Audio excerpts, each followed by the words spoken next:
No Natal eu estava trabalhando em um plantão duplo no pronto-socorro. Meus pais e minha irmã disseram para minha filha de 16 anos que não havia lugar para ela à mesa. Ela teve que dirigir sozinha para casa e passar o Natal em uma casa vazia.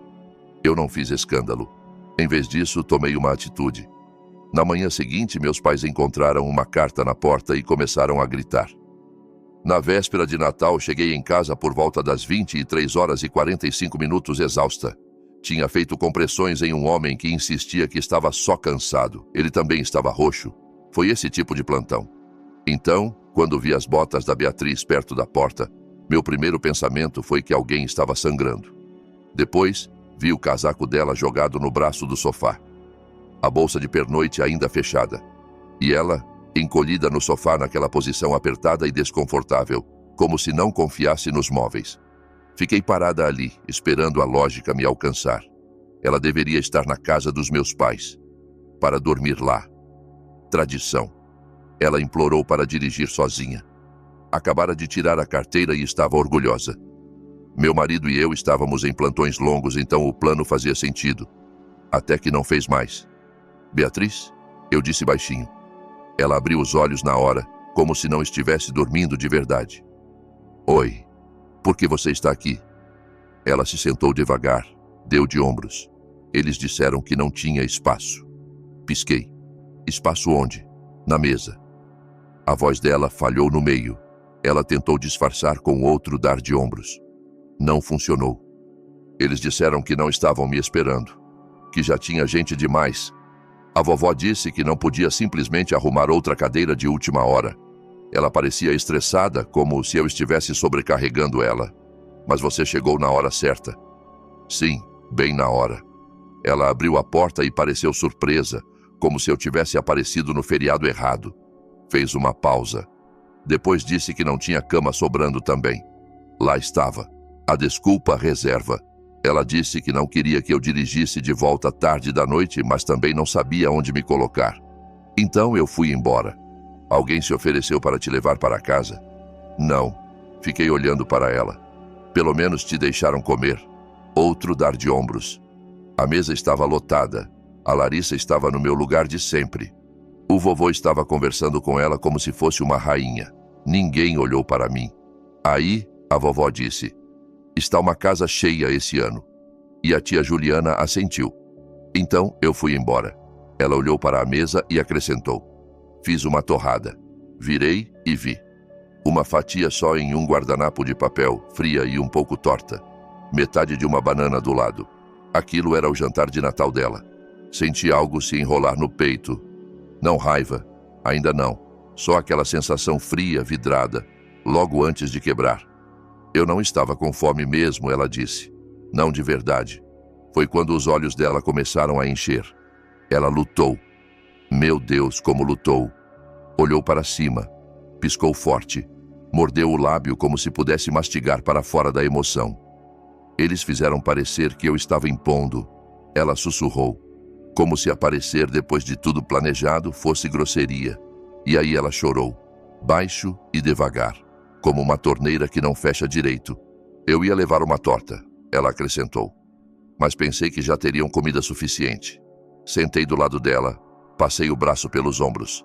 Ela se encostou sem hesitar, como se estivesse se segurando por teimosia. Depois de um tempo, ela limpou o nariz na manga. Eu sei que eles não gostam de você, ela disse. Mas pensei... Ela se interrompeu. Você pensou que era sua neta, não parte disso. Ela assentiu. Eles nem disseram de um jeito ruim, ela acrescentou. Só... como se fosse um problema prático. Como se eu fosse uma cadeira dobrável sem espaço. Não fui para a cama logo.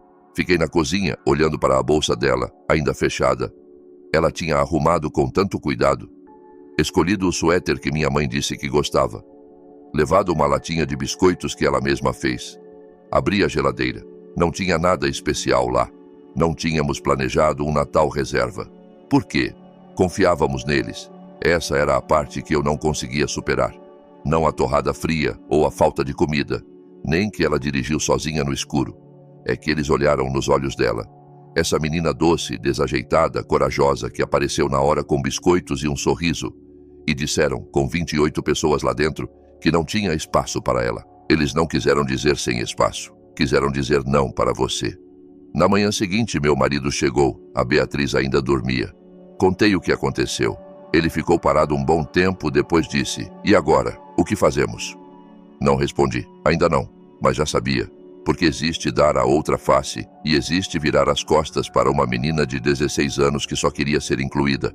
E eles escolheram isso. Não fiz escândalo. Fiz isso em vez disso. 2 semanas depois, meus pais receberam uma carta e começaram a gritar.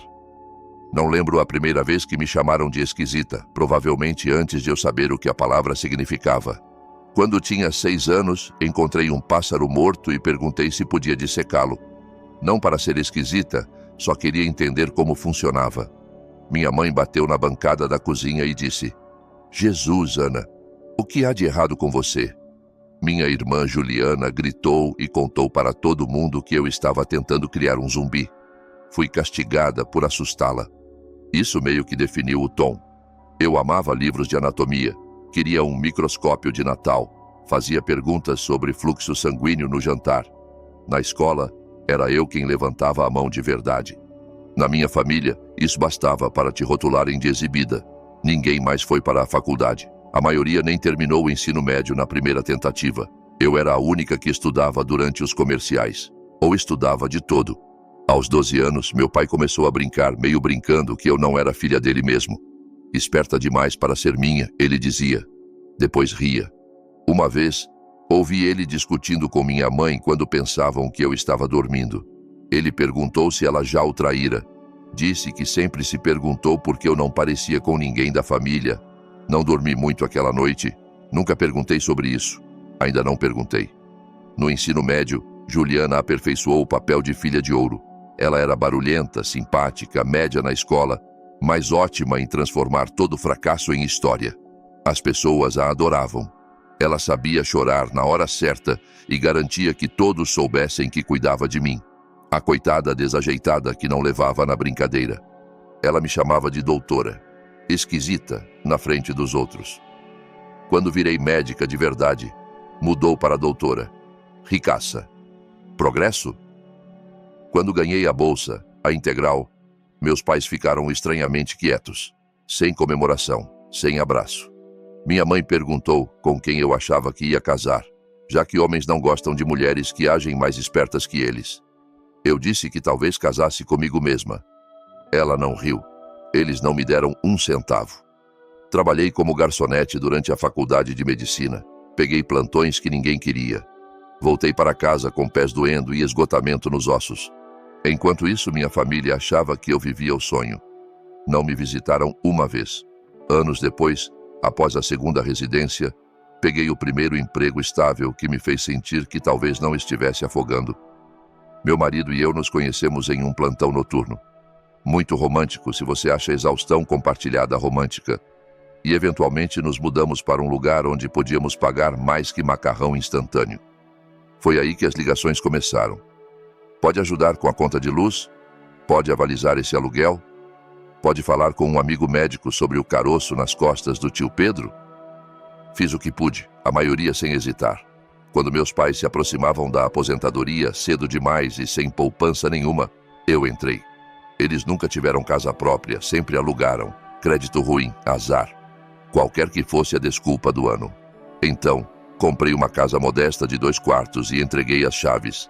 Disse que era um presente, que eu cuidaria da prestação. A casa está no meu nome, mas eles moram lá como se fosse deles, sem aluguel.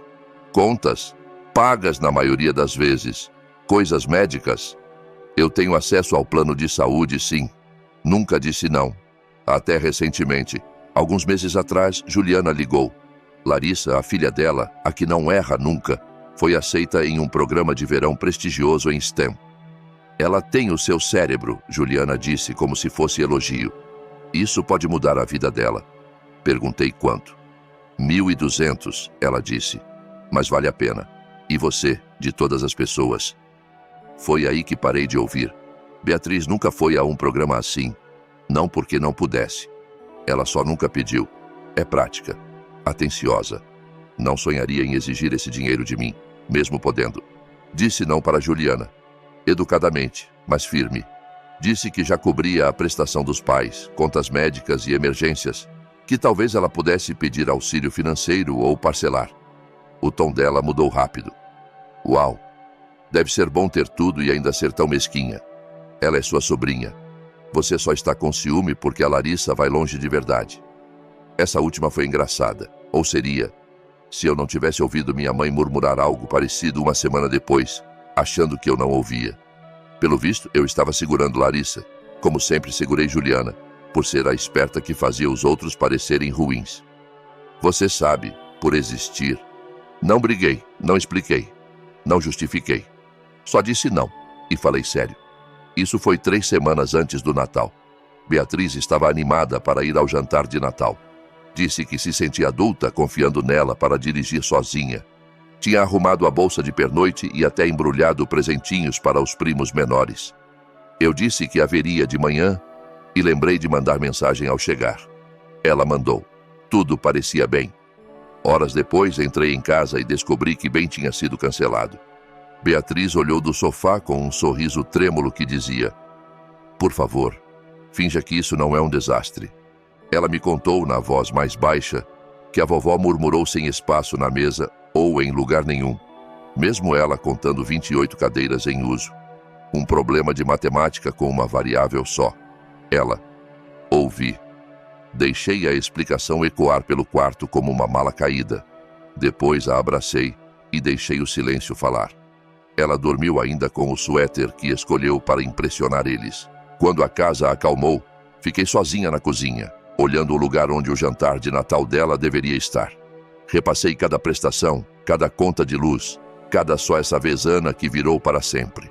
Eles não ficaram sem espaço, ficaram sem gratidão e usaram minha filha para mandar o recado. Foi o momento em que o interruptor virou, sem mais explicações, sem negociações educadas. Nem decidi se agiria. Só quando. Não falamos muito no caminho.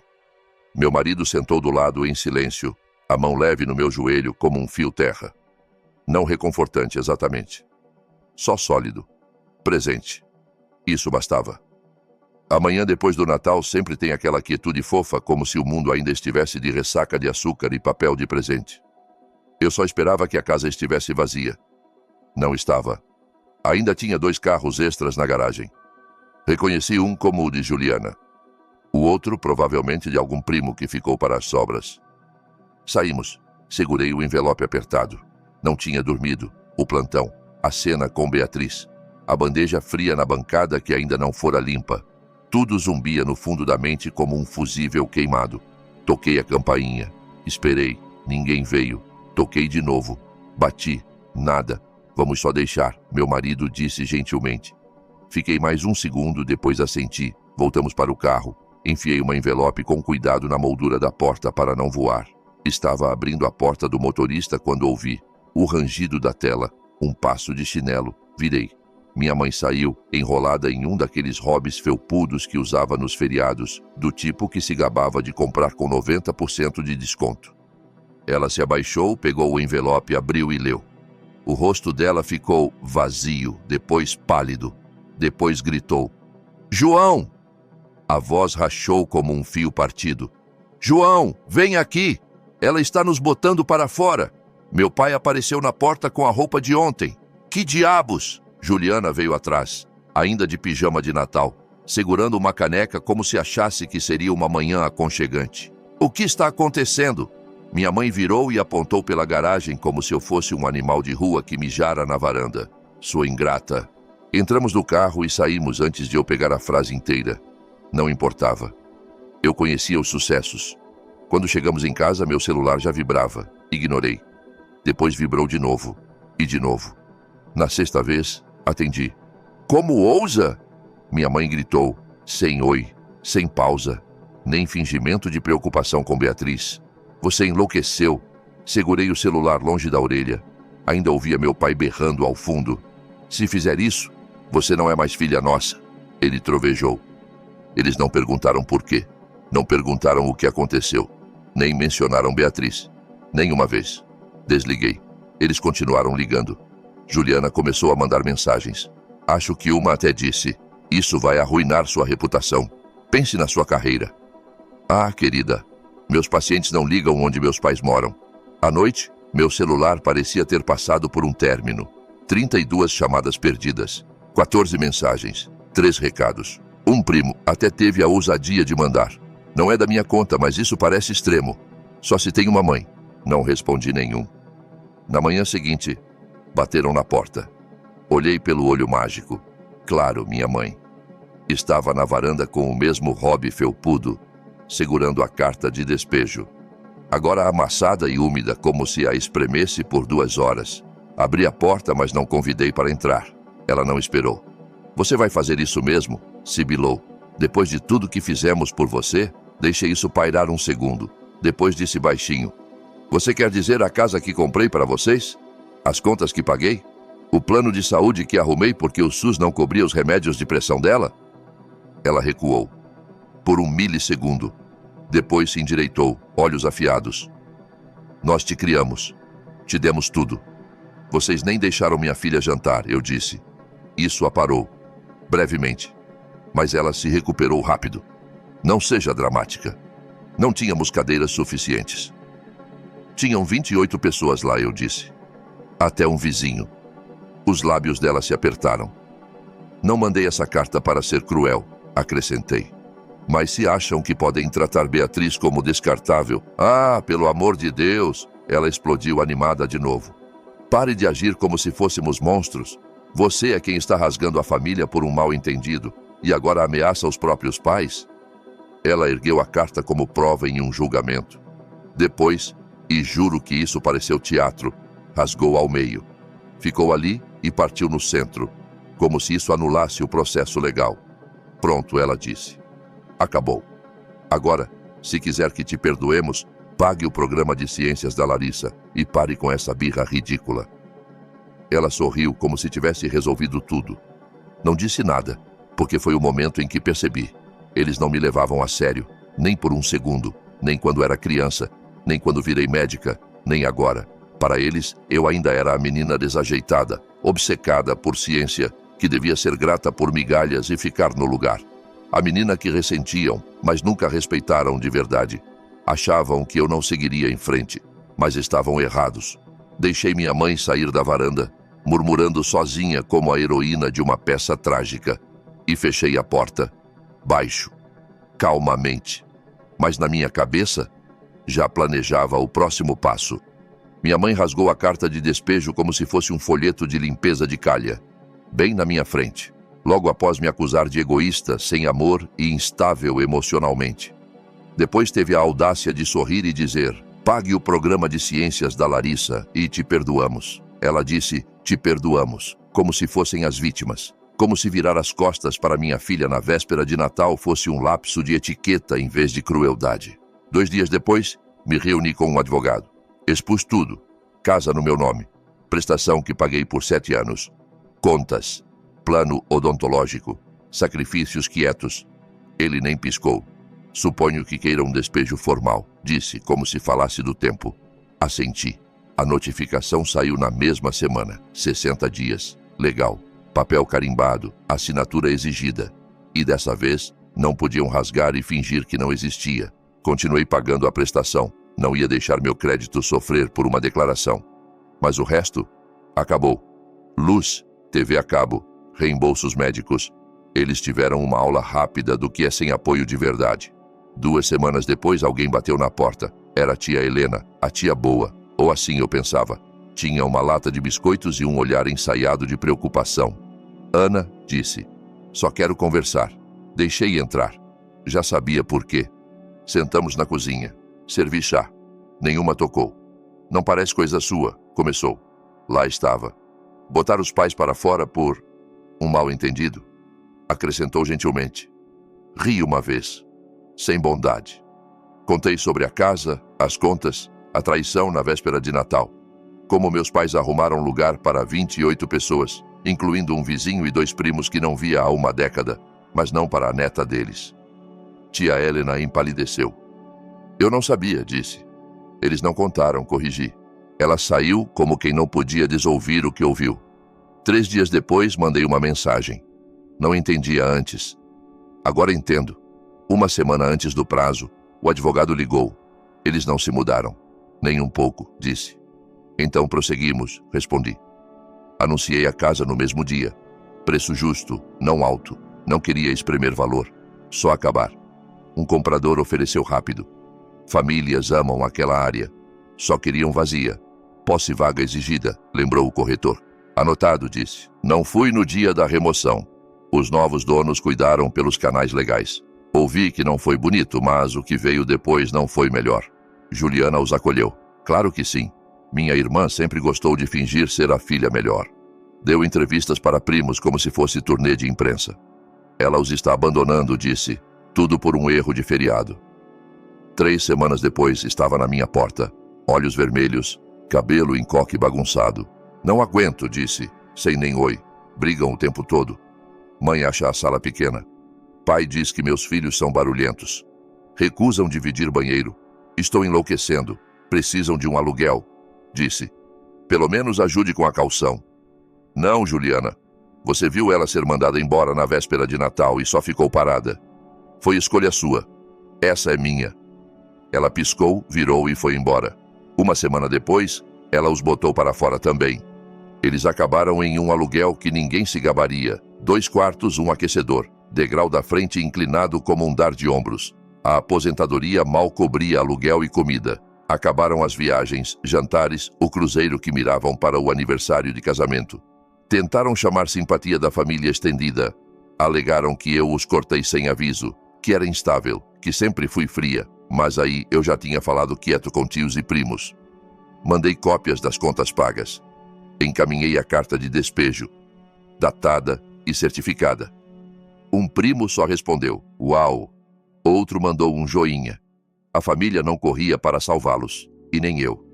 2 meses depois, Beatriz e eu estávamos na varanda, tomando chá gelado. Sem planos, sem encenação. Só uma tarde quieta. Não sinto falta deles, sabe? Ela disse. Eu também não. Meu celular vibrou. Número desconhecido. Abri por reflexo. Espero que esteja orgulhosa do que fez. Deletei. Sem pausa. Sem fôlego. Provavelmente mandam de novo, Beatriz disse casualmente. Sempre mandam, eu disse, mas não são mais problema meu. E não eram. Eles disseram que não tinha espaço para Beatriz na mesa. Agora não tem espaço nas nossas vidas para crueldade, controle ou manipulação. Avance 2 anos. Ainda estão naquele aluguel caindo aos pedaços. Ainda culpando todos menos si mesmos. Beatriz está florescendo, estuda o que ama, e o dinheiro da venda da casa cobriu mais que mensalidades. Comprou paz para ela. E para mim, um pouco de fechamento. Não atendo ligações deles. Não mando dinheiro. Não perco sono. Protegi minha filha. Escolhi ela, finalmente. Mas me diga, fui longe demais? Ou só o suficiente? Conte nos comentários. E se quiser mais histórias assim, não esqueça de se inscrever e ativar o sininho.